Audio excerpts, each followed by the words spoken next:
வாழ்வில் வார்த்தை ஊழியங்கள் வழங்கும் இன்றைக்கான இறை வார்த்தை. ஆராய்ந்து முடியாத பெரிய காரியங்களையும் எண்ணி முடியாத அதிசயங்களையும் அவர் செய்கிறார். உன்னை அதிசயங்களை காண பண்ணுவேன். அன்பானவர்களே, கடந்த 4 நாட்களாக எப்பொழுதெல்லாம் ஆண்டவர் நம்முடைய வாழ்க்கையிலே அதிசயங்களை செய்கிறார் என்று தியானித்தோம்.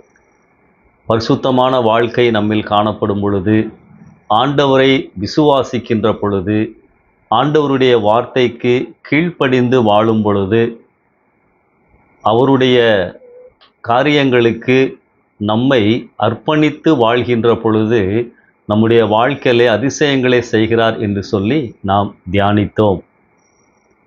மீகா 7:15 உன்னை அதிசயங்களை காண பண்ணுவேன் என்று சொல்லி ஆண்டவர் சொல்லுகின்ற பொழுது, நீ எகிப்து தேசத்திலே கண்டதை போன்ற அதிசயங்களை செய்வேன் என்று சொல்லி ஆண்டவர் சொல்லுகிறார்.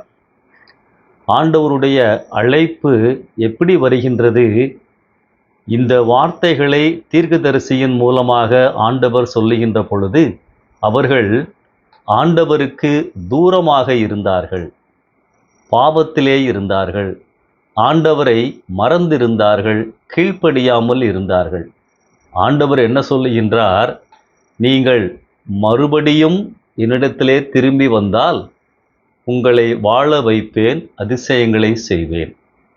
இந்த வசனத்திலே ஆண்டவருடைய அன்பை நாம் உணர்ந்து கொள்ள முடியும். இந்த 4 காரியங்களும் நம்முடைய வாழ்க்கையிலே சமநிலையிலே காணப்பட வேண்டும். அப்படி காணப்படுகின்ற பொழுது ஆண்டவர் அவருடைய காரியங்களை நம்மில் செயல்படுத்துவார். அதிசயம் சொன்ன உடனே நாம் எல்லோருமே பொருளாதார ஆசீர்வாதங்களைத்தான் நினைக்கின்றோம். நீங்கள் வேதத்தில் பார்த்தீங்கன்னா ஆபிரகாம், மோசே, யோசேப்பு, தானியேல், யோபு இவர்களெல்லாம் பொருளாதார ஆசீர்வாதங்களை ஆண்டவர் தருவார் என்று ஆண்டவரை நம்பவில்லை, அவரை சார்ந்து வாழவில்லை.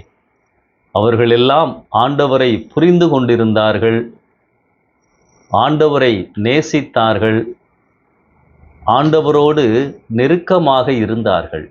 இயல்பாகவே அவர்கள் ஆண்டவரோடு நெருக்கமாக இருந்தார்கள்.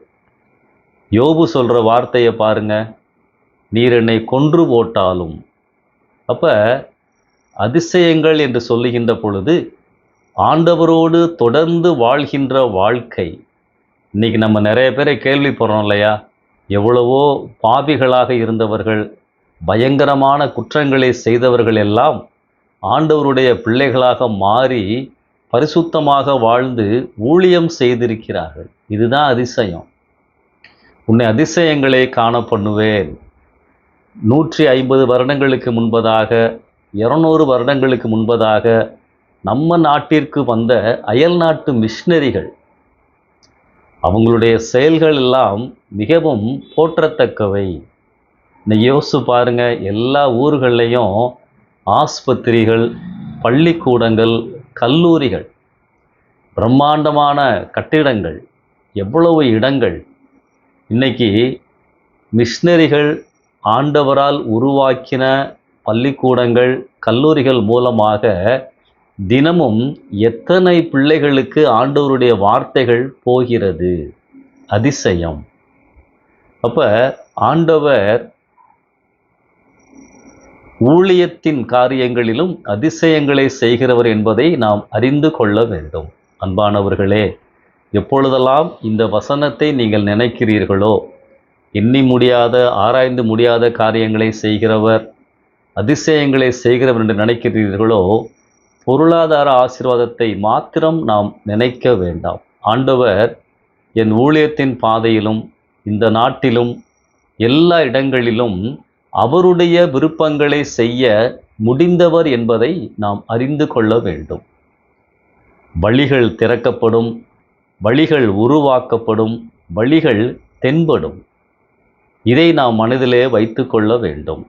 ஒருவேளை இந்த 4 காரியங்களில் ஏதாகிலும் ஒன்றிலே நான் குறைவுள்ளவனாக இருந்தால், ஒருவேளை பரிசுத்த வாழ்க்கையிலே குறைவுபட்டு இருக்கலாம், விசுவாச வாழ்க்கையிலே கொஞ்சம் குறைந்து போயிருக்கலாம், சில காரியங்களுக்கு என் வாழ்க்கையிலே நான் கீழ்ப்படியாமல் இருக்கலாம். அர்ப்பணிப்பு சில பகுதிகளில் என் வாழ்க்கையில் இல்லாமல் இருக்கலாம். இந்த 4 நாட்களிலும் இன்றைக்கும் சொல்லுகின்ற எல்லா காரியங்களையும் நீங்கள் இணைத்து பாருங்கள். ஆண்டவர் நம்முடைய வாழ்க்கையிலே எதையும் செய்ய முடிந்தவர்.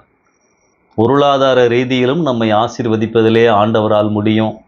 ஊழியத்தின் பாதையிலும் தேசத்திலே பெரிய காரியங்களை ஆண்டவர் செய்ய முடியும். இதை நாம் உணர்ந்து கொள்வோம். ஒருவேளை இந்த 5 வீடியோக்களையும் ஒருவேளை நீங்கள் பார்க்காமல் இருந்தால் யூடியூபிலே நீங்கள் பாருங்கள். உன்னை அதிசயங்களை காண பண்ணுவேன் பாகம் 1, 2, 3, 4, 5 பார்ப்பீர்கள் என்று சொன்னால் அது உங்களுடைய ஆவிக்குரிய வாழ்க்கைக்கு பிரயோஜனமாக இருக்கும். கர்த்தர் உங்களை ஆசீர்வதிப்பாராக. ஆமென்.